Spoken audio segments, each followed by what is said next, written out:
শিশিরে শিশিরে শারদ আকাশে ভোরের আগমনে।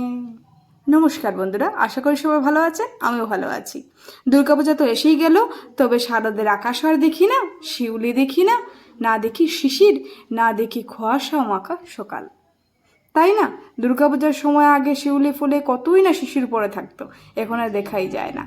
তো দুর্গাপূজা উপলক্ষে আমি এই গান দুলান গেলাম, কিন্তু আমার এই কথা বলার কারণটা হলো আজ বানাচ্ছি ফুলকপি আলু দিয়ে মাছ ঝোল। এই ফুলকপি আলুটা শীতের একটা সবজি, যেটা সবসময় শীতেই খেতে ভালো লাগে। সারা বছর এটা কম বেশি পাওয়া যায়, তবে এটার টেস্টটা এতটাও লাগে না। শীতের সময় যখন ধনেপাতা দিয়ে তার হালকা পাতলা ঝোল করা হয়, তখন তার স্বাদ অপূর্ব। তো আর ধৈর্য ধরে রাখতে পারলাম না, বাজার থেকে আনা হলো, কাটছি। আর এই ডেটাগুলো খেতে ভালোবাসেন আমাকে জানাবেন, আমি তো খুব বেশি ভালোবাসি। তো দেখতেই পাচ্ছেন আমি ফুলগুলো কেটে নিলাম, আর এখানে আলুগুলোকেও কেটে নিচ্ছি, কাঁচা লঙ্কা আমি কেটে নিচ্ছি, আর সম্বাসের জন্য আমি আদা কুচি করে নেব। তো পুজোর কেনাকাটা কেমন হচ্ছে আমাকে জানাবেন। পুজো তো এসেই গেল, আর দেরি নেই। তো দেখুন আমি কড়াই বসিয়ে দিয়েছি, এখানে আমি সরষের তেল দেব। আমি যে ডুমো ডুমো করে লম্বা করে আলুগুলো কেটে রেখেছি, এগুলোকে একটু ভাজবো এবং সিদ্ধ তো হতেই হবে। তো এগুলোকে দিচ্ছি, তারপর হলুদ দিয়েছি আর নুন দিয়েছি, এগুলোকে ঢেকে রেখে দিয়েছি। তারপর এগুলো সিদ্ধ হওয়ার পর আমি দিয়ে দিয়েছি ফুলকপিটা, যাতে ভালো করে দুটোই সিদ্ধ হয়ে যায়। আলুটা এখানে 50% হয়েছে আর 50% হয়ে যাবে। দেখুন এগুলো ভালো করে সিদ্ধ তো হয়েই গেছে, প্লাস এগুলো ভাজাও হয়ে গেছে। তা আমি এগুলোকে তুলে নিচ্ছি, তোলার পর আমি দেব সম্বাস।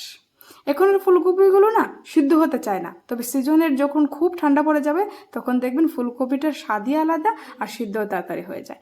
আমি সম্বাস মশলা দেওয়ার জন্য হলুদ, লঙ্কা, জিরা আর ধনে গুঁড়ি দিয়ে দিলাম। তো আমাদের এখানে না এখনও ধনেপাতাটা, লোকাল ধনেপাতাটা উঠেনি, এখনের ধনেপাতাটার গন্ধটা ভালো নয়, তাই আমি ধনে গুঁড়াই দিয়ে দিলাম এখন অবধি।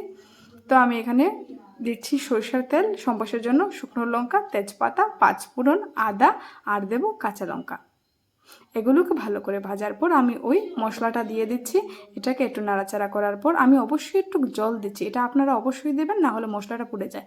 এখন সেই ভাজা সবজিটাকে মশলা দিয়ে একটু কষিয়ে আমি জল দিয়ে দেব, পরিমাণ মতো জল দিয়ে আমি ফুটাতে থাকবো যতক্ষণ না ভালো করে ফুটে যায়। তারপর আমি মাছগুলো দিয়ে দিচ্ছি।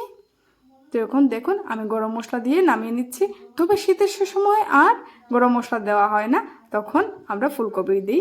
তাহলে ফুলকপির ঝোল এখন থেকেই খাওয়া শুরু করে দেন, শীতটা উপভোগ করুন, পুজো জমজমাট কাকুক।